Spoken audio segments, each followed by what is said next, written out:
आदाब नाजरीन, खैर मकदम में आपका जी सलाम में। और आज का मुद्दा लेकर हाजिर हूं मैं सऊद मोहम्मद खालिद। और आज का मुद्दा है एक नशिस्त में 3 तलाक यानी कि तलाक बिद्दत, जिसको सरकार ने भी तलाक देने की तैयारी कर ली है। मुल्क के सबसे पेचीदा मसला एक बार फिर से 3 तलाक पर अब तमाम किस्म के बहसो मुबाहिसे शायद खत्म हो जाएंगे। मुल्क की सबसे बड़ी अदालत के एक नशिस्त में 3 तलाक को गैर आईनी करार देने के बाद अब मोदी कैबिनेट ने भी एक नशिस्त में 3 तलाक देने पर मसौदा तैयार कर लिया है और कैबिनेट ने इसको मंजूर भी कर लिया है, जिसको पार्लियामेंट के इसी सरमाई इजलास में पेश भी किया जाएगा। लेकिन मसौदे पर मुखालिफत शुरू हो गई है। मुस्लिम पर्सनल लॉ बोर्ड के मेंबर फिरंगी महली ने इसे मजहब में दखलंदाजी करार दिया। ऐसे में सवाल यह है कि क्या सरकार का यह कदम मजहब में दखलंदाजी है या फिर मस्तूरातों की बेहतरी के लिए एक बेहतरीन कदम है। इन्हीं सवालों के साथ शुरू करते हैं आज का मुद्दा।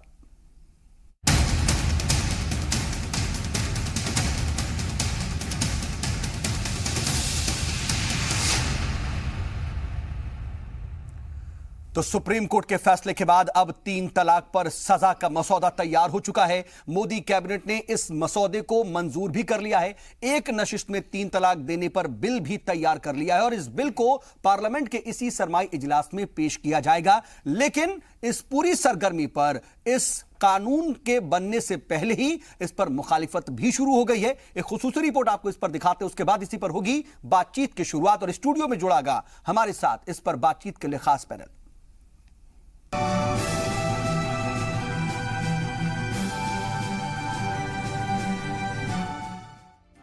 मुल्क में सबसे ज्यादा चर्चित मुद्दों में से एक 3 तलाक पर अब बहस खत्म हो गई है। 3 तलाक को लेकर छिड़ी बहस अब कानून में तब्दील होने वाली है। मुल्क की सबसे बड़ी अदालत के एक नशिस्त में 3 तलाक को गैर आईनी करार देने के बाद अब मोदी कैबिनेट ने एक बार में 3 तलाक देने पर मसौदा तैयार कर लिया है, जिसे कैबिनेट की भी मंजूरी मिल गई है और इस बिल को पार्लियामेंट के इसी सरमाई इजलास में पेश भी किया जाएगा। मौजूदा बिल एक नशिस्त में 3 तलाक या तलाक बिदअत पर लागू होगा। बिल में एक बार में 3 तलाक को संगीन जुर्म करार दिया गया है। साथ ही शौहर को 3 साल तक की सजा और जुर्माना भी लगाया जा सकता है। आज हमने Muslim women protection of rights on marriage bill को अप्रूव कर दिया है।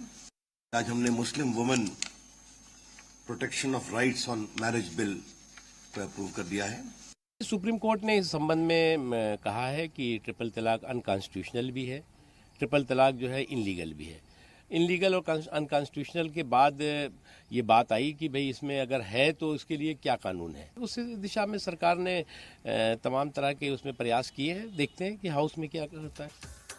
सुप्रीम कोर्ट ने इसी साल 22 अगस्त को एक बार में 3 तलाक यानी तलाक बिद्दत को गैर आईनी करार दिया था, जिसके बाद home minister Rajnath Singh, finance minister Arun Jaitley, law minister Ravishankar Prasad, minority affairs minister Mukhtar Abbas Naqvi ने बिल का मसौदा तैयार किया, जिसमें मुतासिरा को नाबालिग बच्चों के लिए गुजारा भत्ता मांगने की ताकत मिलेगी और उसकी अपील पर मजिस्ट्रेट आखिरी फैसला लेगा।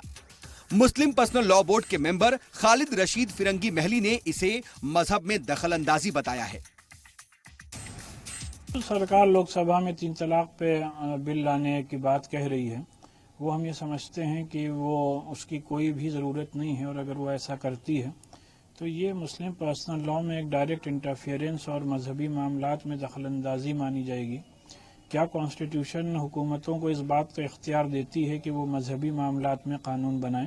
तो धर्म के मामले में कैबिनेट को या अदालत को किसी को भी उसमें इंटरफेयर नहीं करना चाहिए। वाज़ेह हो कि मार्च 2016 में उत्तराखंड की सायरा बानो ने सुप्रीम कोर्ट में अर्जी दाखिल कर 3 तलाक, हलाला निकाह और बहु विवाह को गैर कानूनी करार देने की मांग की थी। कोर्ट में दाखिल अर्जी में सायरा बानो ने कहा था कि मुस्लिम मस्तूरात के हाथ बंधे होते हैं और उन पर तलाक की तलवार लटकी रहती है, लेकिन इस पर पिछली सरकारों ने कोई गौर नहीं किया। बता दें कि साल 2017 में कोर्ट के 3 तलाक को गैर आईनी करार देने से पहले एक नशिस्त में 3 तलाक देने के 177 मामले इसी साल सामने आ चुके थे। तो वहीं कोर्ट के इस फैसले के बाद ही अब तक 66 मामले सामने आ चुके हैं। ऐसे में सवाल यह है कि क्या कानून बनने के बाद एक नशिस्त में 3 तलाक खत्म हो जाएगा? मुजम्मिल अयूब, जी मीडिया।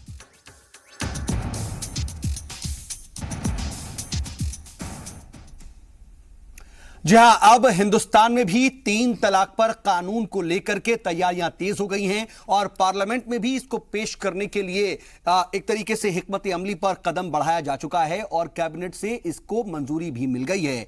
बता दें आपको कि 3 तलाक ऐसा नहीं है कि सिर्फ हिंदुस्तान में पहली बार कानून बनने की बात हो रही हो, बल्कि साल 1929 में मिस्र में सबसे पहले 3 तलाक पर कानून बन चुका है। इसके अलावा पड़ोस के पाकिस्तान की बात हो, तमाम दूसरे मुस्लिम ममालिक हो, वहां पर भी 3 तलाक पर पाबंदी है।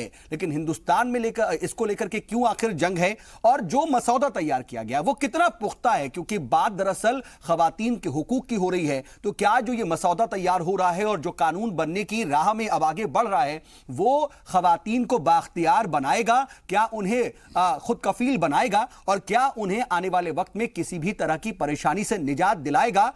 यह भी अपने आप में बहुत अहम सवाल है और इन तमाम पहलुओं को हम तफसील से समझेंगे। हमारे साथ बातचीत के लिए खास पैनल जुड़ गया है। अपने मेहमानों से आपका तारुफ करा देते हैं। इस वक्त हमारे साथ स्टूडियो में 4 खास मेहमान जुड़ चुके हैं। बीजेपी से हमारे साथ जुड़े हुए हैं दिल्ली मीडिया हेड महेश वर्मा जी।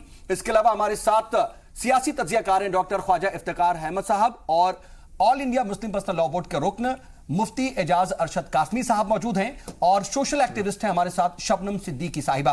आप सभी का बहुत बहुत इस्तकबाल है इस प्रोग्राम में और अपने नाज़रीन को यह भी बता दें कि कुछ ही देर के अंदर हमारे साथ कांग्रेस के तर्जुमान मोहम्मद अली खान साहब भी जुड़ेंगे, उनको भी हम बातचीत में शामिल करेंगे। लेकिन फिलहाल हमारे साथ जो मेहमान हैं उनसे हम बातचीत का सिलसिला शुरू करते हैं। शबनम सिद्दीकी जी, मैं आपसे सबसे पहले बातचीत का सिलसिला शुरू करना चाह रहा हूं क्योंकि हमारे पैनल में आप ही एक खातून हैं और एक मुस्लिम खातून है, सोशल एक्टिविस्ट भी हैं, मुस्लिम खवातीन के हुकूक की लड़ाई भी आप जमीन पर लड़ती हैं। जो ये तैयारी हो रही है, एक कानून बनाया जा रहा है और ट्रिपल तलाक को गैर आईनी सुप्रीम कोर्ट ने करार दिया, उसके बाद अब जो पहल हो रही है खवातीन के हुकूक के लिहाज से, उनको खुद कफील बाख्तियार बनाने के लिहाज से कितना बेहतर मानती है और इसमें क्या आपकी तरफ से डिमांड है कि ये होना चाहिए कानून में? सऊद साहब, मेरा तो ये कहना है कि ये ट्रिपल तलाक जो है बिल्कुल 100% ये इलीगल है। इसको कोई भी नहीं मानेगा और कोई भी एक्सेप्ट नहीं करेगा। अगर कोई किसी में ज़रा भी इंसानियत है वो तो बिल्कुल नहीं मानेगा कि ये ट्रिपल तलाक एक नशिस्त में होना चाहिए। लेकिन मेरा ये कहना है कि अगर ट्रिपल तलाक पे जो ये कानून आ रहा है कि इस पे इमीडिएट अरेस्ट हो जाएगा, इमीडिएट बंदे को अरेस्ट कर लिया जाएगा और 3 साल तक उसको जेल में रखा जाएगा। लेकिन अगर मेरा ये सिर्फ ये सोचना है कि अगर उसको अरेस्ट कर लिया जाएगा, जिस फैमिली का शौहर ही या आदमी ही उसका कमाने वाला है, तो उसके पीछे वो लेडी अगर कुछ नहीं करती है तो उन 3 सालों में और उनके बच्चों को और उस लेडी को वो कैसे अपना गुजारा कैसे करेगी? तो क्या गवर्नमेंट इसके लिए भी कानून ला रही है कि वो जब 3 साल तक उसका हस्बैंड जेल में रहेगा तो वो उसको प्रोटेक्ट करेगी? यानी कि तलाक तो हुआ नहीं लेकिन वो जेल चला गया और क्या उसके बाद उसके बाद 3 साल के बाद वो रहने वाला जो 3 साल तक जेल में रहेगा वो आके फिर से वही फैमिली लाइफ जो वो पहले लीड कर रहा था, क्या वो कर पाएगा? क्या इसके लिए भी कोई कानून गवर्नमेंट ला रही है? अगर ला रही है तो हमें एक्सेप्टेबल है। यानी कि इसमें आप कमी देखती हैं, सिर्फ अगर एक बार में गैर जमानती वारंट जारी हो गया, ठीक है, हाँ, 3 साल वो अंदर चला गया, उसके बाद उस फैमिली का क्या होगा? अगर उसके पास 3 बच्चे हैं, 4 बच्चे, बहुत सारी मुसलमान औरतें तो ऐसी जो पढ़ी लिखी नहीं है, जिनके पास के जरिया माश का कोई रास्ता नहीं है, तो वो इन बिटवीन वो क्या करेंगे? क्या वो गवर्नमेंट उनको प्रोटेक्ट करेगी, प्रोवाइड करेगी? आ रहा है कानून का मसौदा तैयार हो गया है, कैबिनेट से मंजूरी मिल गई है, क्या ये सब बातें हैं, इस बारे में जहन है? और अगर ऐसा है तो क्या उन्हें गवर्नमेंट 3 साल तक कम से कम गुजारा भत्ता देगी? ऐसा कुछ है क्या? पहली बात तो आज केंद्र सरकार को आप इस बात के लिए बधाई दीजिए कि उसने एक बरसों से, जो दुनिया में कहीं भी नहीं है, 3 तलाक जैसा एक कूर मजाक है हमारे भारतीय मुस्लिम बहनों के लिए, उनके लिए आज ये खुशी का दिन है, बधाई का दिन है। और सरकार ने जो कुछ भी किया है वो सुप्रीम कोर्ट के जो ऑर्डर है, आदेश है, उसके मद्देनज़र ये सब फैसले लिए हैं। दूसरी बात, अभी जो शबनम जी ने कहा कि भाई इस तरह के जो बातें, 3 साल की सज़ा या जेल, इस तरह की बातें जो है ना, अभी ये पार्लियामेंट में कानून बनना है। हाँ, तो मेरा यही पूछना है, क्या मुद्दा है कि ये सब चीजें होनी चाहिए या नहीं होनी चाहिए, ये अभी क्या होगा क्या नहीं होगा, अभी से लेके उसको एक माहौल क्रिएट कर देना और उसको डिरेल करने की कोशिश करना। डिरेल नहीं कर रही हूँ, ये माहौल तो क्रिएट ऑलरेडी हो चुका है ना, तो ये तो माहौल क्रिएट हो चुका है, मैं डिरेल नहीं कर रही हूँ। मुस्लिम महिलाओं को इसमें बढ़ चढ़ के हिस्सा ले रहे हैं, हम एक्सेप्ट कर रहे हैं, और इस बुराई का खात्मा होना चाहिए। वो अपने पॉइंट्स तो रख रहे हैं। एक देखिए फिक्र है, एक मुस्लिम खातून होने के नाते या फिर मुस्लिम खवातीन के हुकूक के लिए वो लड़ती रही हैं। सबसे पहले उनके जहन में ये बात आई कि अगर एक उनका शौहर ही अगर जेल चला जाएगा तो फिर उनकी फैमिली का पुरसाने हाल कौन होगा। जो फैमिली को बचाने के लिए ट्रिपल तलाक खत्म किया जा रहा है, क्या वो फैमिली 3 साल के जेल में रहने के बाद वो हस्बैंड उस वाइफ के साथ, उस बच्चों के साथ कंटिन्यू कर पाएगा उसी रिलेशन से, उसी दिल से? देखिए, मैं वही आपको बता रहा हूँ कि अभी ये बहुत सतही बात है जो आप कह रही हैं। ये कानून के, जब ये कानून बनाया जाएगा पार्लियामेंट में इस पे बहस होगी। ऐसा नहीं है कि जो आज आप कह रही हैं उसको कहने वाले लोग नहीं होंगे, सरकार की तरफ से भी होंगे, विपक्ष की तरफ से होंगे, और जो महिलाओं के हित में है, जो एक मुस्लिम परिवार के हित में है। ऐसा नहीं है कि हम कोई आज कैबिनेट ने फैसला लिया है तो कैबिनेट ने जो फैसला लिया उसका मकसद ये हो कि आज वो कानून बन गया और आज कोई आदमी कल से जेल में चला जाएगा, ऐसा कुछ नहीं है। नहीं, उसमें तो यही है ना कि इमीडिएट अरेस्ट होगा। जैसे इमीडिएट अरेस्ट की बात तब होगी जब उसको एक कानूनी, हमने तो अभी उस चीज को अमली जामला, उसको जो सुप्रीम कोर्ट का जो आदेश है उस आदेश की कंटिन्यूटी में हमने इस कैबिनेट का डिसीजन लिया है, ये कैबिनेट का फैसला लिया है। हम ये नहीं कह रहे हैं कि कानून आज ये बन गया और कल से ये लागू हो जाएगा। हमारा ये कहना है सीधा सीधा, मतलब आई मीन कि उसमें टर्म्स एंड कंडीशन इंक्लूड होगी। नेचुरली अगर टर्म कंडीशन होगा तो जो सुप्रीम कोर्ट का आदेश है उसी के तहत होगा, उससे बाहर कुछ भी नहीं होगा। महेश वर्मा जी, शायद आप उसकी गहराई में नहीं समझ पा रहे। एक खातून के दिल के अंदर जो जज्बात चलते हैं और एक खदशा होता है कि ये ऐसा हुआ तो ऐसा कैसे होगा, और अगर उनके मन में जो शुभात आते हैं और जो इलिटरेट वुमेन है, स्पेशली इलिटरेट वुमेन, आपसे वो एक मजबूत जवाब की उम्मीद कर रही है, मजबूत कानून की उम्मीद कर रहे हैं। हमें जो पूरा विश्वास है, हमारा पार्लियामेंट जो बट्स भी है, पहले पूरी बात सुनिए। पार्लियामेंट हमारा जो है इस मामले में सक्षम है, हम लोग उसके ऊपर कोई भी ऑन टेबल आने देते हैं। एग्जैक्टली, वो पार्लियामेंट हमारा, और आज के डेट में हम तो उस चीज से आ गए ना, कम से कम इस पोजीशन में तो आ गए कि हमारे भारतीय मुस्लिम बहनें हैं, उनके लिए हम एक सुरक्षित प्लेटफॉर्म क्रिएट करें। ठीक है, एक अच्छा कानून ले आए जिससे कि उसको भी उसके परवरिश को लेकर कोई उनकी जो शंकाएं हैं, उनकी जो चिंताएं हैं वो जायज है। मैं उस चीज को गलत नहीं कह रहा हूँ, लेकिन मेरा ये कहना है कि इसके बेसिस मुफ्ती साहब, बीइंग अ ह्यूमन बीइंग सबकी चिंता होनी चाहिए। मैं आ रहा हूं मुफ्ती साहब, खातून को एक महफूज प्लेटफॉर्म दिया जाए उसकी कोशिश कर रही है हुकूमत, ये पहली बात महेश जी कह रहे हैं, और जो तमाम जो खदशात हैं, मन में एक डर है, शबनम जी जो बातें जाहिर कर रही हैं उसको लेकर के भी कई तरह के सवाल हैं। 17 को आपकी मीटिंग होने वाली है all India Muslim personal law board की, इसी पर कि जो कानून आ रहा है उस पर आगे किस तरीके से बढ़ना है all India Muslim personal law board को, क्या कहेंगे इस पर? देखिए, जैसा कि आप भी जानते हैं कि इस्लामी कानून फितरत है, और जब भी कभी फितरत से छेड़छाड़ होगा, फितरत से के खिलाफ काम होगा तो इसी तरह के तजाद होंगे। बहुत अच्छे सवालात ये उठाए हैं शबनम साहबा ने। इस तरह के 1-2 क्वेश्चन नहीं है, बहुत सारे सवालात क्रिएट होते हैं जिसका कोई जवाब नहीं और कोई हल भी नहीं है। जाहिर है कि वहाँ पर हल करने वाले भी जो है हम जैसे लोग ही होंगे, या पार्लियामेंट में लोग ही, कोई बाहरी दुनिया से या कोई इस दुनिया के दूसरी दुनिया के लोग नहीं आएंगे उसको हल करने के लिए। जो सवाल आज हमारे क्वेश्चन जहन में पैदा हो रहे हैं, शबनम के जहन में पैदा हो रहे हैं कि एक रिश्ता जिसको आप अनवैलिड मान ही नहीं रहे, जो ट्रिपल तलाक देगा तो उसको वैलिड नहीं मानेंगे, उसको आप वैलिड ही नहीं मानेंगे, मियाँ बीवी एक साथ रहेंगे। एक तो सबसे पहला सवाल ये उठता है कि जब वो उसने तलाक दिया, वो तलाक वैलिड ही नहीं हुआ तो गोया उसने कोई जुर्म ही नहीं किया, तो फिर सजा किस बात की।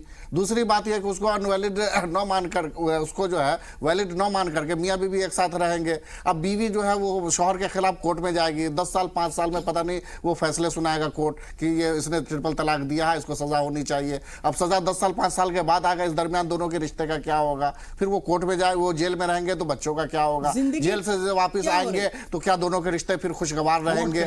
कोर्ट कचहरी से लौटेंगे, रिश्ते खुशगवार रहेंगे या नहीं रहेंगे? इतने सवालात क्रिएट होंगे जिसका कोई हल है ही नहीं। उसका तो बस एक ही हल है कि आप ट्रिपल तलाक को वैलिड मानिए और फिर सजा दीजिए। वैलिड मानते हुए सजा दीजिएगा ना, मुस्लिम पर्सनल लॉ में मुदाखलत होगी, तलाक भी कर दीजिए, तब उसको सजा दीजिए। आपने तलाक बिद्दत क्यों अपनाई? वो उसको आप वैलिड मानिए और वैलिड मानते हुए आप सजा दीजिए। वो खातून आजाद हो गई या खातून आजाद हो गई, तब मतलब वो रिश्ता खत्म हो गया। अब ऐसी शक्ल में एक चीज और है ना कि अगर कोई किसी को ट्रिपल तलाक मिसाल के तौर पर देना होगा वक्ती तौर पर या देना, अब वो उस डर से अगर तलाक नहीं भी देगा तो वो बगैर तलाक दिए गायब हो जाएगा। अब बगैर तलाक दिए गायब हो जाएगा, वो औरतें अपनी जिंदगी में, शौहर अपनी जिंदगी में, शुभात नहीं प्रैक्टिकल हमारे मुल्क के अंदर एक सर्वे के मुताबिक इस वक्त 20 लाख ऐसी महिलाएं रहती हैं जिसके मियां बीवी के दरमियान तलाक नहीं हुई है और अलग अलग रह रही है, अनसर्टाइन लाइफ गुजर रही है, कोर्ट कचहरी के दौर से गुजर रही है। मुसलमान जो है 20 लाख से ज्यादा महिलाएं हैं, उसमें मुसलमान जोड़ा नहीं, उसमें मुसलमान नहीं है, सिर्फ हिंदू महिलाओं का सर्वे 20 लाख के करीब जो अनसर्टाइन लाइफ गुजार रही है। एक बहुत बड़ी बात है। अब जब तलाक नहीं होगी, जब तलाक नहीं होगी, क्यों नहीं डाली जाती? मुस्लिम खवातीन के हुकूक की बात होती है तो फिर इंडियन खवातीन की बात या फिर हिंदुस्तानी खवातीन की बात मुनज़्ज़म तौर पर क्यों नहीं होती है? जरा इस पर भी हम जवाब। इसमें एक चीज और मैं जोड़ना चाहूंगा, एक चीज मैं और जोड़ना चाहूंगा खास तौर पर कि ये बिल लाने जा रहे हैं, जाहिर है कि मुस्लिम मुसलमानों से मुताल्लिक मसला है। मुस्लिम स्कॉलर को एतमाद में लिए बगैर कैसे इसकी ड्राफ्टिंग कर लेंगे भाई? और उसको आपको सामने तो लाना ही पड़ेगा। जब तक आप इस्लामिक स्कॉलर को सामने नहीं लाएंगे, उनके सामने बिल पेश नहीं करेंगे, वो क्लियर नहीं करेंगे, आप कौन होते हैं इस्लामिक मामले में जो है और धार्मिक मामले में बिल ड्राफ्ट करने वाले? तो आपको तो लाना ही पड़ेगा। और अभी तक कुछ आपने क्लियर नहीं किया कि आप इस्लामिक स्कॉलर को साथ लेंगे या नहीं लेंगे। तो जाहिर है कि जब तक बिल की ड्राफ्टिंग सामने नहीं आएगी उस वक्त तक उस पर कोई टिप्पणी भी नहीं किया जा सकता। और ये सब जो क्वेश्चन उठ रहे हैं वो तो अपनी जगह उठ ही रहे हैं। ठीक है, डॉक्टर ख्वाजा इफ्तिकार अहमद साहब, इसमें क्या आप जोड़ना चाहेंगे या फिर आपकी इससे जुदा राय है? जो कानून बनाया जा रहा है या उसका मसौदा तैयार हो गया, कैबिनेट की मंजूरी मिल गई, क्या उसमें आपको फ्लॉज नजर आ रहे हैं? जो प्रैक्टिकलिटी में मुफ्ती साहब जो जिक्र कर रहे हैं वो परेशानियां आएंगी? देखिए, 3-4 बातें मैं आपके तवज्जुह से लोगों के सामने रखना चाहता हूँ। पहली बात यह है कि जब किसी माशरे के बड़े, जिनको हम अकाबरीन कहते हैं, वो अपनी जिम्मेदारियों को बरवक्त निभाने में नाकाम हो जाते हैं तो उस कौम को ऐसी ही सूरत हाल का सामना करना पड़ता है। इतना लंबा और तवील अरसा all India Muslim personal law board को मिला और मैं पहले वक्त से एक ही बात कह रहा हूं कि ये मसला एडमिनिस्ट्रेटिव रिफॉर्म्स का मसला था और इसको एडमिनिस्ट्रेटिव रिफॉर्म्स के तौर पे लिया जाना था, लेकिन हमने कोई इस किस्म की पहल नहीं की। और आज सूरत हाल ये हुई कि मामला सुप्रीम कोर्ट में गया और सुप्रीम कोर्ट ने फिर उस पर एक फैसला दिया। सुप्रीम कोर्ट का फैसला जो है उसकी एक आईनी हैसियत है और हुकूमत जो है वो उस आईनी हैसियत की पाबंद होती है उसके फैसले के मुताबिक। आज जो बिल गवर्नमेंट ला रही है, जिसको कैबिनेट में मंजूरी दी गई है, वो सुप्रीम कोर्ट के डायरेक्टिव्स के अहकामात के मुताबिक है। अब ये तो एक पहलू हो गया। ठीक है। दूसरी बात ये है कि जो हमारी बहन शबनम ने कहा, और मसला इनके कहने का नहीं है बल्कि तमाम खवातीन का ये मसला है कि देखिए, मुस्लिम खवातीन, यूँ तो सारी खवातीन का इत्तेसाद इस्तेसाल है मसला है, लेकिन क्योंकि आज हम मुस्लिम खवातीन की बात कर रहे हैं इसलिए मैं अपनी बात को मुस्लिम खवातीन तक महदूद रखना चाहूँगा। बात यह है कि मुस्लिम खवातीन जो हैं, जहालत हमारे यहाँ कितनी है ये आपको पता है, गुर्बत हमारे यहाँ कितनी है ये आपको पता है, इसके अलावा इल्म की दीन के हवाले से, शरीयत के हवाले से, फ़िक़्ह के हवाले से हमारे इल्म की क्या कैफियत है, हमारे जो पढ़ा लिखा तबका है उसकी हालत जो है ज़ार है। तो आप बेचारी ख़वातीन का तो जिक्र छोड़ दीजिए, ठीक है, लेकिन इसके साथ साथ लागू वो चीज़ उनके ऊपर हो रही है और उनका इस्तेसाल हो रहा है। कोई भी शख्स जो है वो उसका इस्तेसाल करके और घर से बाहर निकाल देता है। अगर ये सूरत हाल मिसयूज की और अब्यूज की ना होती तो यहाँ तक बात पहुँचती नहीं। चौथी बात और कह लूँ, चौथी बात मैं ये कहना चाहता हूँ कि मुफ्ती साहब ने भी बड़ा अच्छा सवाल उठाया और उन्होंने भी बड़ा अच्छा सवाल उठाया कि आप जो हैं 3 तलाक गैर आईनी हो गई, ठीक है, 3 तलाक एक शख्स ने दी, मर्द ने दी, जाहिर है मर्द ही देता है।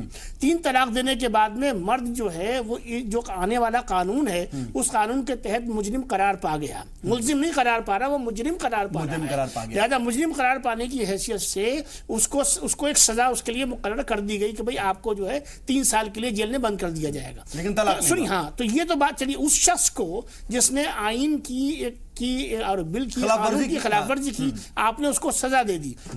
तो मुफ्ती साहब ने जो बात कही है और हमारी बहन ने जो बात कही है वो इस कदर रेलिवेंट बात है कि भाई ये बताइए कि सजा तो मर्द को मिली, लेकिन उस खातून को जिसको उसका तलाक पूरा- दी गई, पूरा असर झेलना उस पड़ा। खानदान को, उन बच्चों को जो सजा मिलेगी, उसकी जो किफालत का मसला आएगा, पुरसाने हाल उनके कौन यहाँ है? जो सरपरस्ती का मसला आएगा, बिल्कुल। तालीम का मसला बिल्कुल, आएगा, बिल्कुल। तरबियत का मसला आएगा, उसकी क्या जिम्मेदारी है? ठीक है, गवर्नमेंट- ठीक है, और बहुत मैं बहुत अहम और आखिर में बुनियादी ये बातें कहता आ रही हैं हूं, और साहब, आखिर में माशरे की मैं ये कमी की भी कहता- बात आपने की सर, उस पर भी हम जाएंगे जरूर। और कहीं ये सूरत हाल आज मुल्क के अंदर पैदा ही क्यों हुई और इसको लेकर के इतनी ज्यादा सरगर्मी या फिर तजवीज की जरूरत क्यों पड़ी, इस पर भी हम जाएंगे।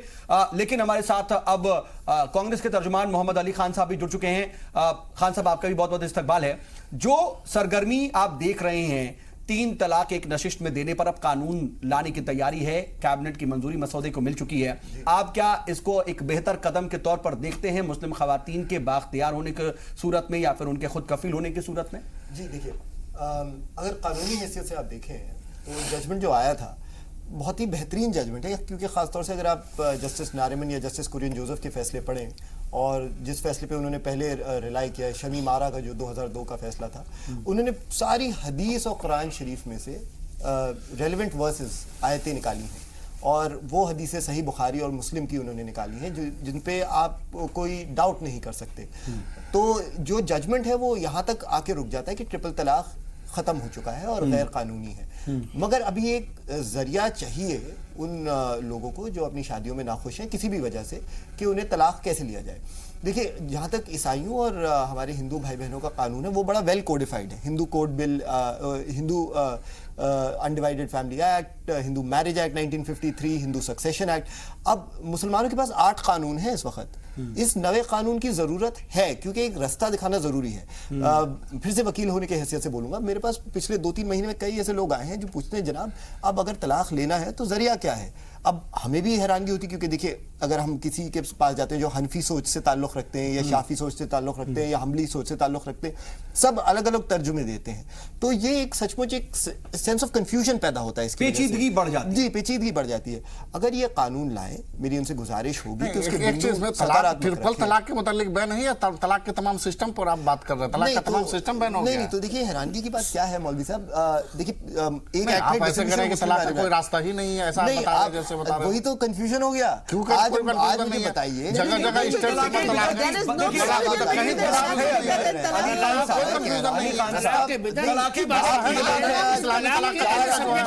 तलाक कुछ और बोलिए, कोई नहीं कुछ बोलेंगे, आपको पता नहीं है, दूर कर दे रहा हूं। बिल्कुल गलत, मैं जरा कंफ्यूजन दूर कर रहा हूं। मोहम्मद अली खान साहब, मोहम्मद अली खान, ये स्टैंड ट्रिपल तलाक पर फैसला आया है और उसी सिलसिले में है इस्लामी जो तलाक का तरीका है, तलाक हसन तरीका, तलाक हसन तरीका है, वो तलाक है, उस पर किसी तरह कोई बात नहीं हुई। मुफ्ती साहब, मैं आता हूं, नहीं जाती तौर की बात नहीं है, जाती तौर की बात नहीं है। अली खान साहब, लीगल नजरिए से मैं कंफ्यूजन दूर कर दे रहा हूं जी। आप हो सकता है कि कहीं कंफ्यूजन हो, लेकिन ये समझना होगा हमें कि तलाक के जो तरीके शरीयत में हैं, सभी तरीकों 3 तलाक को बैन नहीं किया गया, ना ही गैर आईनी करार दिया गया। जब सीधे सीधे ये बात कही गई, मामले भी तलाके बिद्दत के पहुंचे, तलाके सलासा के पहुंचे, इंस्टेंट तलाक के पहुंचे और उसी पर मसौदा भी तैयार हुआ है और सुप्रीम कोर्ट का जो मौकिफ आया था वो उसी पर आया था। तो फिर कहीं कंफ्यूजन तो है ही नहीं। मैं आपको एक मिसाल बात तो तो कोई भी सपोर्ट नहीं करता, हर कोई एक्सेप्ट करता है। जी जी बिल्कुल, कोई सपोर्ट नहीं करता, कोई सपोर्ट नहीं, कौन चाहेगा कि इसको इस तरीके से कोई सपोर्ट नहीं फिर आप जो ये क्वेश्चन उठा रहे हैं कि लोग आ रहे हैं कि तलाक कैसे दें, सुनिए मौलवी, क्या तरीका है? मैं भी सीख रहा हूं। आपको एक बात बता दूं, ठीक है, और देखिए ऐसे पैनल, ऐसे ज़हीन पैनल के साथ डिबेट करने में फायदा ही होता है, आदमी को कुछ सीखने को मिलता है। तो आज मैं आप लोगों से पूछता हूं, जैसे किसी ने मुझसे आके पूछा, जनाब मैं क्या हर 3 महीने पे एक बार तलाक दूं या एक बार तलाक दे दूं और 3 महीने में वो फाइनल हो जाता है? अब आप मुझे बताइए, अब हम 2 अलग अलग काजियों के पास गए, जनाब हमें समझाइए, एक बोलते हैं ये जरिया सही है, दूसरे बोलते हैं ये जरिया सही है। इस सिलसिले में तलाक हसन वाली बात जो आप कर रहे हैं, कहीं कोई किसी आलिम का इख्तलाफ है ही नहीं, चाहे हनफी हो, शाफी हो, मालिकी हो, हम्बली हो, अहले हदीस हो, किसी का इख्तलाफ नहीं है। सब ये कहते हैं कि 3 तलाक 3 महीने में होनी चाहिए, 1 महीने में तलाक, दूसरे महीने में तलाक, तीसरे महीने में, यानी महीना का मतलब पीरियड, एक पीरियड के बाद दूसरा पीरियड जो आता है मंथली पीरियड, उसके में जो है पाकी की हालत में तलाक होनी चाहिए। ये सबका इत्तेफाकी मसला है, इसमें कहीं कोई इख्तलाफ है ही नहीं। 3 बार बोलना पड़ेगा, 3 बार बोलना पड़ेगा, 3 महीने में, 3 महीने में बोलना पड़ेगा, 3 बार बोलना पड़ेगा। ये तलाक का इस्लामी तरीका है, जिसके बाद जो है बिल्कुल और जो वक्फा है 3 महीने का, उसमें बकायदा चीजें बताई गई है। उसके पीछे वजह रीजन बताया गया, अगर लेडी कोई प्रेग्नेंट है 3 महीने में तो उसके ऊपर कोई अंकुश नुमाई ना करे तो 3 महीने में क्लियर हो जाएगा। जी, ये बड़ा इंसानियत वाला नजरिया है। प्रैक्टिकल। और अली खान साहब, इसको भी हमें समझना पड़ेगा, वो 3 महीने का जो वक्फा है, 3 महीने के वक्फे में भी बाकायदा अहकामात बताए गए हैं। आपस में सुलह कीजिए, दूसरी बात अपने घर वालों को बताइए, ये तमाम चीजें, एक काउंसलिंग का पूरा सेशन है 3 महीने का। नहीं, आप सही कह रहे हैं साहब, इस बात से मैं फर्क नहीं रखता। ये तो मुझे भी समझ है कि ये जो पीरियड मैं इसके सियासी पहलू को समझना चाह रहा था आपसे। बहुत जल्दी से मुझे बताया जा रहा है कि आप ब्रेक के बाद शायद नहीं रहेंगे, आप बहुत कम वक्त तक हमारे साथ जुड़े रहेंगे, इसलिए मैं आपसे जल्दी से पॉइंट ले रहा हूँ। जी देखिए, ये मेरी बदनसीबी है कि मैं कुछ ही वक्त के लिए जुड़ पा रहा हूँ, और इतना मैं सच्ची बात बता रहा हूँ आपको। देखिए, ये एक ऐसी चीज है, हमारे पास मुस्लिम डिसोल्यूशन एक्ट है, वो कहती है मुसलमान औरत इन ग्राउंड्स पे तलाक ले सकती है। मगर मैं उम्मीद रखता हूँ जो ये बिल आएगा ये क्लैरिटी देगा कि मुसलमान मर्द ऐसे बेबुनियाद उस पे किसी ग्राउंड पे तलाक नहीं दे सकते। तो ये ग्राउंड्स भी ले लाऊंगा। आप एक तरफ क्रिमिनलाइज तो कर दीजिए, मगर जरिया तो बताइए, जैसे मौलवी साहब कह रहे हैं वही जरिया बता दीजिए, आप उसी को एक बार के लिए कोडिफाई कर दीजिए। तो आप अगर ये मुआशरे की कमी की बात कर रहे हैं। जी ठीक। और मैं एक और बात बोलना चाहता हूँ, मैं इनकी नियत पे सवाल उठाता हूँ। मुझे पता नहीं अगर भाजपा के कोई प्रवक्ता जुड़े हैं, नियत पे हमारे साथ मौजूद है महेश वर्मा जी। महेश जी, मैं आपसे बस एक गुजारिश करूंगा, बहुत अच्छा कदम है, उठाइए, वक्त आ गया था इसका। मगर मेरी एक और गुजारिश है, हम लोगों ने आपसे चिट्ठी लिखी थी कि ये जो विमेंस रिजर्वेशन बिल है, आपके पास दोनों हाउसेस में वो है पावर, प्लीज पास कर दीजिए, देश भर की सारी औरतों का फायदा होगा, एक साथ हो जाएगा, एक साथ हो जाएगा, तो हम तो समर्थन उसको भी देंगे। तो सियासत जब तक ना जुड़े तब तक शायद चीजें आगे नहीं बढ़ती। कहने का मतलब ये आप इशारा दे रहे हैं, शायद हमारे साथ आप ब्रेक के बाद नहीं रहेंगे, लेकिन महेश जी मैं आपको पूरा मौका दूंगा इस पर जवाब देने के लिए। ख्वाजा साहब भी इस पर अपनी बात रखना चाह रहे थे, लेकिन वक्त एक छोटे से वक्फे का, ब्रेक के बाद लौटते हैं और फिर हम बातचीत को आगे बढ़ाते हैं। बहुत अच्छी और मुस्बत नजरिए से बहस हो रही है, इसको हम इसी तरह जारी रखेंगे।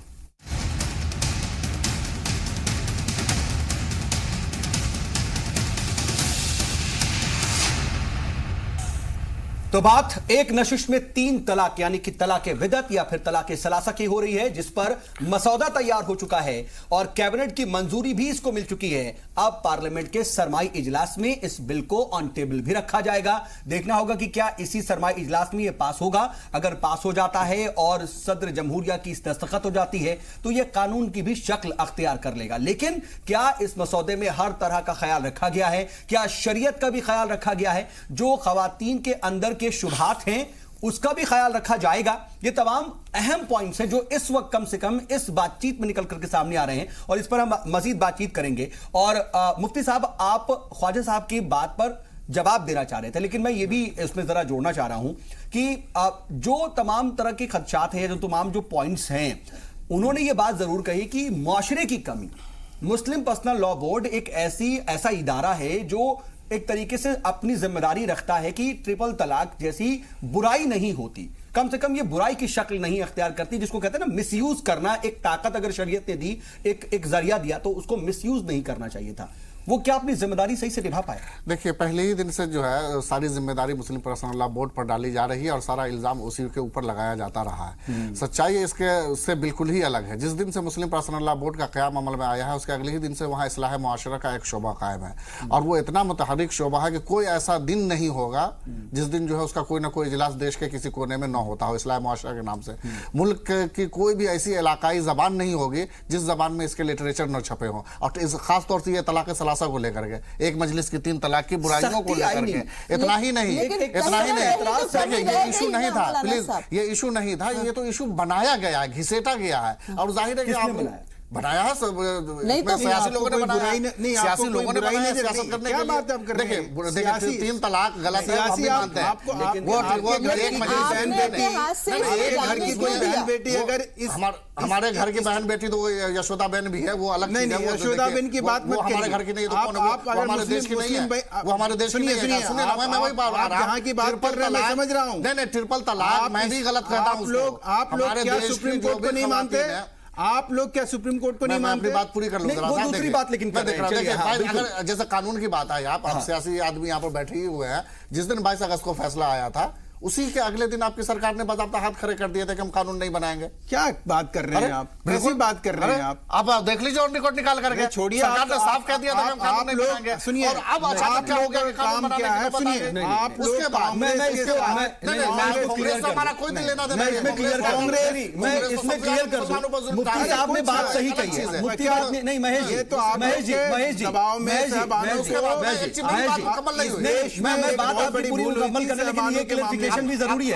अगर यहाँ पर अगर कोई कंफ्यूजन है तो उसको क्लियर करना जरूरी है कि जैसे ही ये सुप्रीम कोर्ट का मौक़िफ़ सामने आया था तो उसके बाद सीधे वजीर कानून रविशंकर प्रसाद जी ने ये साफ तौर पर कहा था कि जो सुप्रीम कोर्ट का जो है फैसला है वही कानून है, इसको बनाने की जरूरत नहीं है। हालांकि बाद में अब जरूरत उन्हें पड़ी है और उनको ऐसा महसूस हुआ कि ये मामले रुके नहीं, इसलिए अब जरूरत की बात की जा रही है। ये बात भी सही है, उन्होंने अपना पॉइंट भी सही रखा। लेकिन सर आपको एक चीज सौद साहब एक करेक्ट कर दूं, सुप्रीम कोर्ट के पास एक विशेषाधिकार है, एक कानून के तहत उसको एक विशेषाधिकार संविधान देता है कि वहाँ के जजेस जो है जो भी एक डायरेक्शन देते हैं या ऑर्डर देते हैं उसको कानून के तहत ट्रीट किया जाता है। हाँ, यही बात कानून मंत्री का कहना यह था। अब सवाल यह है कि सुप्रीम कोर्ट ने यह भी डिक्टेट किया कि आप इसके ऊपर एक बिल लाएंगे, कानून लाएंगे, कानून बनाएंगे और इसको तरीके से लागू करेंगे। लागू एक मैकेनिज्म, सुनिए, एक मैकेनिज्म बनाना, उसके लिए वो कानून के तहत ही बनाया जाता है। एक सिस्टम आप तैयार करिएगा ना उसको लागू करने के लिए, तो वो कहां से आएगा? वो पार्लियामेंट में आएगा, उसका एक फाइनेंशियल एस्पेक्ट होता है, उसका सामाजिक सरोकार होता है, उसमें मुस्लिम स्कॉलर्स आते हैं, उसमें सारे विद्वान आते हैं और उसको मिलके फिर उस चीज को एक बिल के रूप में, कानून के रूप में। कानून का मतलब ये नहीं होता कि किसी के गले में रस्सी डाल दें। कानून से बने ना, उसका इम्प्लीमेंटेशन भी, ये बहुत इंपॉर्टेंट बहुत सारे कानून बने जिसका इम्प्लीमेंटेशन नहीं होता। डायरेक्शन पर सरकार के लिए अमल करना जरूरी नहीं होता है। सरकार चाहे तो अमल करे, सरकार चाहे तो न करे। लेकिन ठीक है, वो अमल कर रही है। ठीक है, वो कर रही है। कभी नहीं, कभी उसके पॉलिटिकल इंटरेस्ट में नहीं था, पॉलिटिकल इंटरेस्ट में ये गलत बात ये कह रहे हैं। जो मुस्लिम बहनों को आज राहत मिली है, किसी भी मुस्लिम बहनों से पूछिए कि आज के डेट में किसी से भी पूछिए, इन लोगों को कोई भी आदमी इस मामले में ये नहीं कहेगा। देखिए, आज आप ये कहिए आपको खुश होना चाहिए, आप उन लोगों को, आप 3 तलाक पे 3 इंस्टेंट 3 तलाक की बात हो रही है, इंस्टेंट ट्रिपल तलाक को हम लोग कांग्रेस लॉ बोर्ड के किरदार के बारे में आप साहब 1 मिनट लूंगा, 1 मिनट लूंगा, सऊद साहब 1 मिनट, मुल्ला साहब बाद आएगी जवाब। देखिए, सुनिए, मैं साहब उनका मैं मुस्लिम पर्सनल लॉ बोर्ड के किरदार के बारे में पूछ रहा हूं। ठीक है, सरकार और हुकूमत के बारे में वो कुछ नहीं बोल रहे। मैं आपको 10 सेकंड दूंगा। एक बात मैं कहना चाह रहा हूं, उसके बाद आप जवाब दे दीजिएगा। मुस्लिम पर्सनल लॉ बोर्ड पर बार बार अंगुली उठाई जाती है कि उसने समाज में कुछ इस्लाह का काम नहीं किया, जिसकी वजह से आज ये दिन देखना पड़ रहा है। मुस्लिम पर्सनल लॉ बोर्ड जिस दिन से ये हंगामा हुआ उससे पहले भी तमाम इमामों को ये डायरेक्शन दिया, सबको खुतूत लिखे कि आप अपनी मस्जिदों में तकरीर करें, जुमा के दिनों में तकरीर करें, और हर मस्जिदों में बाज़ाब्ता इस पर खिताब हुआ, इसकी बुराइयों पर खिताब हुआ, समाज में सऊद साहब 1 मिनट जाऊंगा, 1 मिनट सऊद साहब प्लीज। देखिए, पर्सनल लॉ से मुतालिक आपसे इशू नहीं, सुनिए, पर्सनल लॉ के मैं इसी पे मेरा एक पॉइंट है,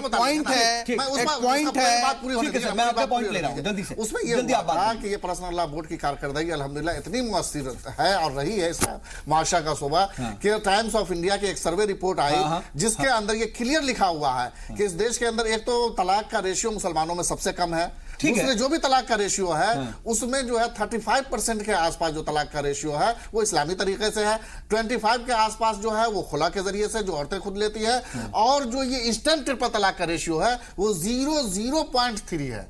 इंस्टेंट ट्रिपल तलाक का रेशियो 0.3। ये टाइम्स ऑफ इंडिया की रिपोर्ट है। उसके बाद पूरी ताकत लगा दी मीडिया ने, 0.03 या 0.3। उसके बाद मीडिया ने पूरी ताकत लगा दी, उसके बाद आरएसएस ने पूरी ताकत लगा दी,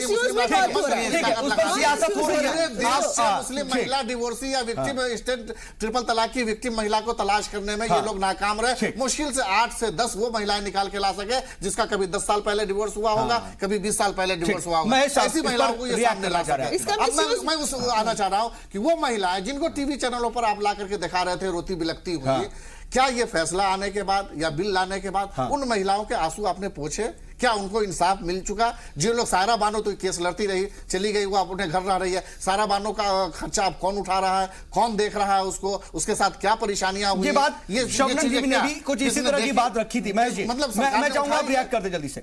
ठीक है, मेरा सिर्फ ये कहना है कि अभी मौलवी साहब ने जो बात फरमाई कि भाई मुस्लिम पर्सनल लॉ बोर्ड जो है वो मुसलमानों के हित में, मुस्लिम बहनों के हित में बहुत कुछ करता है, करता भी रहेगा। मैं इनसे सिर्फ ये बात पूछना चाह रहा हूँ कि सुप्रीम कोर्ट में मुस्लिम पर्सनल लॉ बोर्ड को भी बुलाया गया और सुप्रीम कोर्ट के आगे मुस्लिम पर्सनल लॉ बोर्ड ने क्या कहा कि भाई ये जो बुराई है, हम भी मानते हैं कि ये बुराई है और वो तो हर कोई मानता है, ये बुराई खत्म होनी है। चाहिए। आखिरकार वो बुराई खत्म करने के लिए एक डायरेक्शन आ गया सुप्रीम कोर्ट का।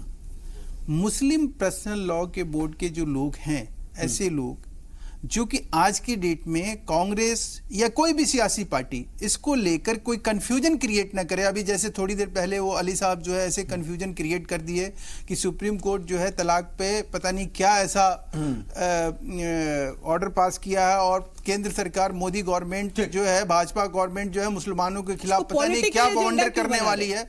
तो इस तरह की चीजों को एक ऐसा इन्वायरमेंट क्रिएट करके कांग्रेस या अन्य पार्टी लोग या कांग्रेस की हिमायती ये जो मुल्ला मौलवी लोग ये कभी भी इस चीज को आराम से डीरेल कर सकते हैं सर, मुझे ब्रेक इस पूरे। लेकिन मैं आपको बता रहा हूं सऊद साहब कि ये सुप्रीम कोर्ट का डायरेक्शन है, ये कुछ भी कह लें, इनकी आज ये ड्यूटी बनती है, फर्ज बनती है इंसानियत के नाते, इन बहनों की तकलीफ को देखते हुए इनको आज की डेट में इस और सरकार की भी जिम्मेदारी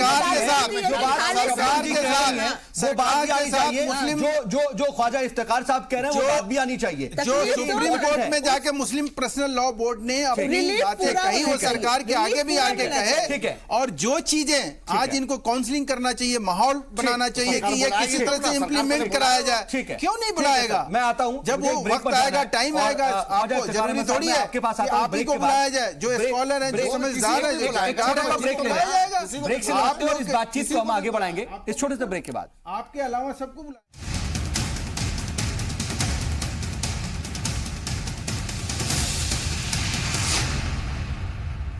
तो 3 तलाक पर बातचीत हो रही है क्योंकि इसका मसौदा तैयार कर लिया गया है, कैबिनेट से मंजूरी मिल गई है और जल्द ही इसको पार्लियामेंट के सरमाई इजलास में पार्लियामेंट में भी पेश किया जाएगा। तो क्या कानून बनने जा रहा है और कानून जब बनेगा तो क्या हर तरह के जो इसके इफ एंड बट्स होंगे उसको भी जहन में रखा जा रहा है? शरीयत का कितना ख्याल रखा जा रहा है, मुस्लिम खवातीन का कितना ख्याल रखा जा रहा है, ये अपने आप में सवाल उठ जाते हैं और इसी पर हम बातचीत कर रहे हैं। डॉक्टर ख्वाजा इफ्तिखार अहमद साहब, मैं आपके पास आना चाह रहा हूं। आप रिएक्ट भी बहुत देर से करना चाह रहे थे क्योंकि तमाम तरह की बात हो रही थी और अपनी बात आप रखना चाह रहे थे, लेकिन मुआशरे की कमी जो आपने एक बहुत इंपॉर्टेंट पॉइंट उठाया था, क्योंकि अगर आज ये सियासी मसला है तो सियासी मसला शायद अपने मुआशरे की कमी की वजह से है। अगर मुस्लिम मुआशरे में ये कमी नहीं होती तो शायद ये मसला सियासी होता ही नहीं। उस पर मैं चाहूंगा आप रोशनी डालें। देखिए, पहली बात यह है कि जो कांग्रेस के हमारे यहाँ तर्जुमान आए थे उन्होंने इशू को कंफ्यूज किया क्योंकि वो उस इशू के लिए तैयार ही नहीं थे। बदकिस्मती से उन्होंने तलाक के इशू को पूरे चैप्टर को खोल दिया उन्होंने, जबकि इस वक्त जो इशू है वो तलाक पर कोई ना डिबेट हो रही है, ना तलाक के ऊपर कोई बिल बनाया जा रहा है, ना तलाक के हवाले से कोई कानून साजी की जा रही है। जो काम किया जा रहा है वो सिर्फ एक वक्त में 3 तलाक का देना और उसका निफाज और उसका इतलाक जो है वो गैर आईनी करार पाया है सुप्रीम कोर्ट के फैसले के मुताबिक, और उस पर जो है बिल बनाने की बात हो रही है। बहुत इंपॉर्टेंट बात। दूसरी बात यह है कि बिल जो है वो आप समझ लीजिए, अब हमको यानी सर इसका मतलब यह कि तलाक का जो हक है वो मौजूद है। हाँ। तलाक दिया जा सकता है, 3 तलाक जो है हाँ। वो वजूद में है। मुझे थोड़ा सा ताकि मैं चीजों को वाज़ेह कर दूं। हाँ, बिल्कुल। दूसरी चीज ये है कि देखिए, बिल जो होता है, बिल की जो हैसियत है वो ड्राफ्ट की होती है। उस ड्राफ्ट को पार्लियामेंट के फ्लोर पे लाया जाता है। पार्लियामेंट के फ्लोर पर उस पर बहस होगी, तमाम सियासी जमातें, तमाम सियासी कुव्वतें उस पर बहस करेंगी। एक उसका पहलू है। दूसरा उसका पहलू ये है कि जो वो लोग जिनका ताल्लुक चाहे all India personal law board से हो, चाहे उनका ताल्लुक दीन के से हो, चाहे मजहबी इदारों से हो, चाहे वो खुद अपने आप में मजहबी शख्सियात हों, या उनकी हैसियत माशरे में जो है वो इतनी मुस्तनद हो कि वो कोई बात अगर कहती हैं तो उसको माशरा भी सुनता है, हुकूमत भी सुनती है। तो इन तमाम लोगों के लिए भी ये एक गोशा मौजूद रहेगा अपनी बात को रखने का। दूसरी बात जो मैं कहना चाहता हूँ वो ये कहना चाहता हूँ, देखिए हमारे यहाँ इस्लाम में शादी को, अभी ये बहन ने इशारा किया था मगर बात वो आगे बढ़ नहीं पाई, शादी जो है इस्लाम में वो कॉन्ट्रैक्ट है ना। हमारे हिंदू समाज में कन्यादान है, तो कन्यादान एक अलग कंसेप्ट है, मैं उसकी डिटेल में नहीं जा रहा हूँ ना, मेरा मौजू है इस वक्त वो, मैं निकाह पे जा रहा हूँ। निकाह एक कॉन्ट्रैक्ट है। हम जब इसकी थ्योरी पे बात करते हैं तब तो हम ये कहते हैं कि ये कॉन्ट्रैक्ट है। कॉन्ट्रैक्ट का मतलब ये होता है कि ये इसमें कुछ शराइत हैं जी, और शराइत का मतलब ये होता है कि जो फरीकैन हैं, जो पार्टीज कंसर्न हैं, उन शराइत का ताल्लुक उन तमाम से और इस पूरे मामले से होता है। हमारे यहाँ जो सूरत हाल है वो ये है कि एक कागज़ का टुकड़ा होता है, उस कागज़ के टुकड़े पे लड़की का नाम होता है, लड़के का नाम होता है, वकील का नाम होता है, गवाहन का नाम होता है, और महर मुअज्जल कितना है, और ये महर की 2 किस्में होती हैं, महर मुअज्जल और गैर मुअज्जल। उसकी तफसील लिखी होती है, दस्तखत होते हैं, काजी साहब की मोहर होती है और इस पर ख़त्म हो जाता है। हमने शराइत को निकाह नामे में कभी शामिल ही नहीं किया। मैं ये आपके चैनल से कहना चाहता हूं कि अब भी ये वक्त है, मुस्लिम माशरे की जिम्मेदारी है कि आप निकाह नामे के अंदर कॉन्ट्रैक्ट्स को लाइए और आगे बढ़ाए, तो बाकी उलमा कराम भी आगे बढ़ाएं। सऊद साहब एक बात कहता चलूं, बल्कि हम तलाक की तमाम इक़साम की बात करते हैं, निकाह को तो कम से कम एक महफूज और मजबूत बना दें। हम तलाक तफवीज की बात भी करते हैं, जिसमें और मर्द जो है वो औरत को डेलीगेट करता है ये इख्तियार जो है कि वो भी तलाक दे सकती है, ठीक है। हम इसकी बात नहीं करते कभी। जब हम मामला तय करते हैं लड़की वाले लड़के वाले, तो मेहर के मामला तय करते हैं, शादी और शादी के चलने से मुताल्लिक और निभाने से मुताल्लिक मामला पर हम कभी गुफ्तगू नहीं करते। हमें ये रिएक्शन चाहिए, लेकिन मैं चाह रहा हूं कि शबनम साहिबा भी अपनी बात रखें। एक आखिरी बात और कह दूं, बस खाली उस पर खत्म करूंगा कि जहां तक बात अभी ये आई कि सियासत, देखिए जो फैक्ट होता है उसको एक्सेप्ट करना चाहिए। जहां जमहूरियत होगी, जहां वोट बैंक की सियासत होगी, ठीक है, जहां पे इंतखाबात होंगे, जहां पे लोगों की राय को बनाने के लिए जद्दोजहद करके हल्का पैदा किया जाएगा, वहां कोई भी मसला गैर सियासी नहीं, गैर सियासी हो ही नहीं सकता। ये बात चाहे वो मुआशरे का ही क्यों ना हो। ठीक है शबनम साहिबा, औरतों के एतबार से और खवातीन के एतबार से आप इसमें क्या जोड़ना चाहेंगी जो आप ख्वाजा इफ्तिखार अहमद साहब ने कहा?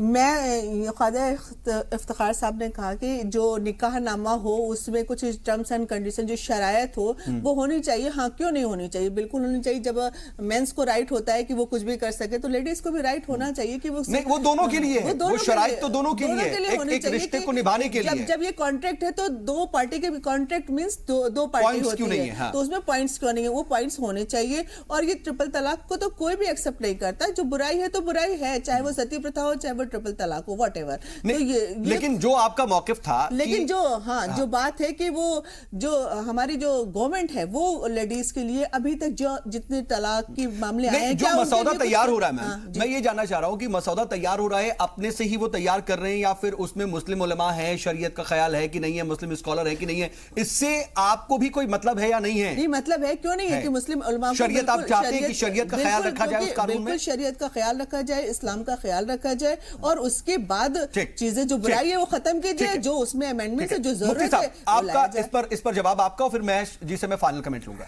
देखिए ख्वाजा साहब ने जो बातें कही वो बिल्कुल इस्लामी नुक्ते नजर से भी सही है, इसमें कोई गलती नहीं है, लेकिन प्रैक्टिकल ये पूरी तरह से उसको नफाज नहीं किया जा सकता। आपको याद होगा, एक चीज जो मैं बता दूं, मैं कह रहा हूँ मॉडल निकाहनामा मुस्लिम पर्सनल लॉ बोर्ड में बहुत पहले तैयार हो चुका है। मॉडल निकाहनामा ज़ाब्ता तैयार है और आज से 15 साल से पहले तैयार हुआ, जिसमें तमाम चीजें वजाहत के साथ बयान की गई हैं।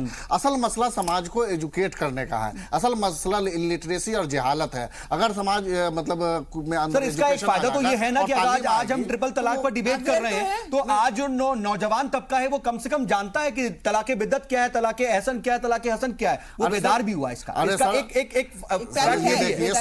सुप्रीम कोर्ट ने जो है इसको इलीगल करार दे दिया, क्या ट्रिपल तलाक के जो वाकयात हो रहे थे वो रुक गए? नहीं रुके, लेकिन कम से कम बेदारी है, लोगों को पता चला कि तलाक किस तरीके से होता है। नहीं किया, इसकी बुराइयां उसके अंदर, उसकी एजुकेशन बहुत जरूरी है। समाज में महेश जी, बुराइयां पैदा फाइनल कमेंट सर, 10 सेकंड में सर। महेश जी, आपका 10 सेकंड में जवाब। जो तमाम बातें आई मैं उसी को कंक्लूड चाहूंगा।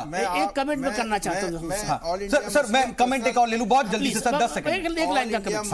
हाँ बस सर 1 मिनट ले लूं मैं। महेश जी 1 मिनट।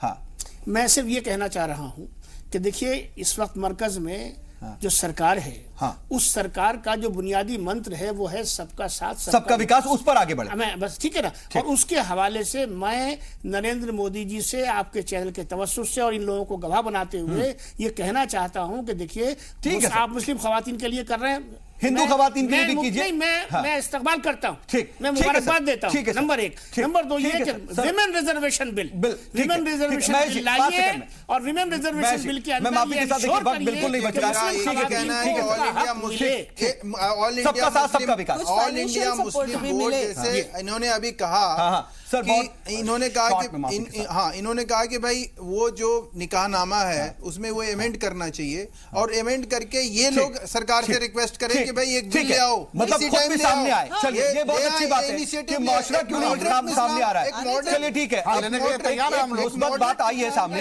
ठीक है, आप सभी मेहमान हमारे साथ जुड़े और बातचीत में शामिल हुए, इसके लिए आपका बहुत बहुत शुक्रिया। अंदाजा आपको लगा होगा बातचीत में कि कितनी तरह की चीजें हैं। अब सभी पॉइंट्स को ठीक करना जरूरी है और हुकूमत की तो जिम्मेदारी है ही है, लेकिन माशरे की भी अपनी जिम्मेदारी, उस पर आगे बढ़े। आज का मुद्दा में बस इतना ही।